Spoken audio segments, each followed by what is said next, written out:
Are we all met? Pat, Pat, and here's a marvelous convenient place for our rehearsal.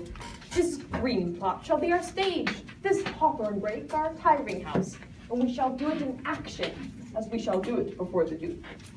Peter Quince, What sayest thou, bully bottom? there are some things in this comedy of Pyramus and Thisbe that will never please. First, Pyramus must draw a sword to kill himself, which the ladies cannot abide. How answer you that? Berlaken, a parlous sphere. I believe we must leave the killing out when all is done. Nay, write me a prologue, and let the prologue seem to say, we will do no harm with our swords, and that Pyramus is not killed indeed. For the more better assurance, tell them that I, Pyramus, am not Pyramus, but Bottom the Weaver. This will put them out of fear. Well, we shall have such a prologue. Will not the ladies be afeard of the lion? I fear it, I promise you. Masters, you ought to consider with yourselves to bring in, God shield us, a lion among ladies. It's a most dreadful thing. We ought to look to it. Therefore, another prologue must tell he is not a lion. Nay, you must name his name, and half his face must be seen through the lion's neck. And he must speak through, saying thus, or to the same effect, ladies, or fair ladies, I would wish you, or I would request you, or I would entreat you, not to fear a lion. If that may be, then all is well. But there is two hard things. That is, to bring the moonlight into the great chamber. For you know, Pyramus and Thisbe meet by moonlight. Doth the moon shine that night we play our play? A calendar, a calendar. Look in the almanac. Find out moonshine. Find out moonshine. Aye, doth shine that night. Why then, you may leave a chamber of great casement window where we play open, and the moon may shine in at the casement. Aye, or else a figure may come with a lanthorn and a bush of thorn, and says that he comes to disfigure, or to present, the figure of moonshine.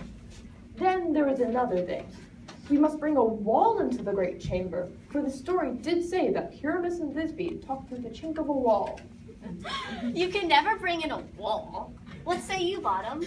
Some man or other must present a wall, and they shall have some loom or some plaster or rough cast about her to signify wall. Or they shall hold their fingers thus, and through that cranny will Pyramus and Thisbe whisper. If that may be, then all is well. Come, sit down every mother's son and rehearse your parts. Pyramus, you begin. When you have spoken your speech, enter from the brink, and so every man according to his cue.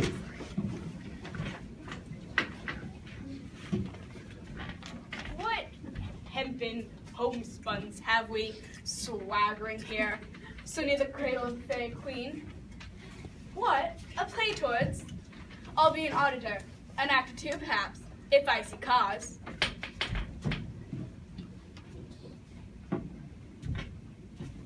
Speak, Pyramus, Thisbe, stand forth. Thisbe the flowers of odious savors sweet. Odors, odors! Odors, savors sweet. So hath thy breath, my dearest Thisbe dear. But hark a voice, stay thou but here a while, and by I will to thee appear. Must I speak now? I'm merry must you, for you must understand that he goes but to see a voice he has heard, and is to come again. O most radiant Pyramus, most lily-white of hue, of color like the red rose on Triton briar, as truest horse that yet would never tire. I'll meet thee, Pyramus, at Ninny's tomb. Ninny's tomb, man, why you do not speak that yet? You say all your part at once, cues and all. Pyramus, enter, your cue is past. It is never tire. O truest horse that yet would never tire.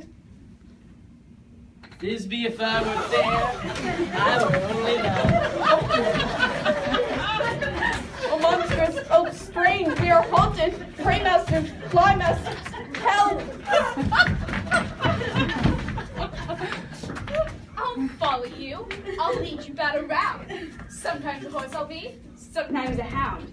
a hog, a headless bear, a fire, and I'll neigh and roar and grunt and bark and burn like horse, hound, hog, bear, fire at every turn.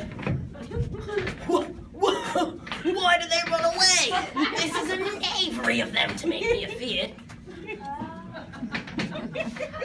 Oh, Bottom, thou art changed. What do I see on thee? What do you see? You see an asshead of your own, do you? Bless thee, Bottom, bless thee, thou art translated. I see their knavery. This is to make an ass of me, to frighten me if they could. But I will not stir from this place. I will walk up and down and I will sing that they shall hear. I am not afraid. The muscle comes man of you, with arch tawny wheel. The thrust of wit is not so true. The red of the angel quill. What angel wakes me from my flower? The great song cuckoo gray, whose note falls many a man to find their eyes. I pray thee, gentle mortal, sing again. Mine ear is much enamored of thy note, and mine eye enthralled to thy shade. Thy virtues perforce move me to say on the first view, I swear I love thee. Methinks, mistress, you should have little reason for that. And to speak the truth, love and reason keep little company together nowadays. Thou art as wise as thou art beautiful. Not so neither. And if I had wit enough to get me out of this wood, I would have enough to set mine own tent. Out of this wood do not desire to go. For I do love thee, therefore stay with me. And I shall give thee fairies to attend on thee. Ready? And I. And I. And I. Where shall we go? Be kind and courteous to this gentleman. Hop in his walks and gambol in his eyes. Feed him with apricocks and dewberries, with purple grapes and green figs and mulberries. Not do him elves and do him courtesies. Hail, mortal, hail. Hail. Hail. Hail. I cry your worship's mercy heartily. I beseech your worship's name. Cobweb. Your name, honest gentleman? Peas blossom. Your name, I beseech you, sir. Mustard seed. That is I you more acquainted, good master Mustard Seed. Come, wait upon him and lead him to my bower. The moon, methinks, looks with watery eye, and when she weeps, weeps every little flower, lamenting some enforced chastity. Tie up my lover's tongue. Bring him silently.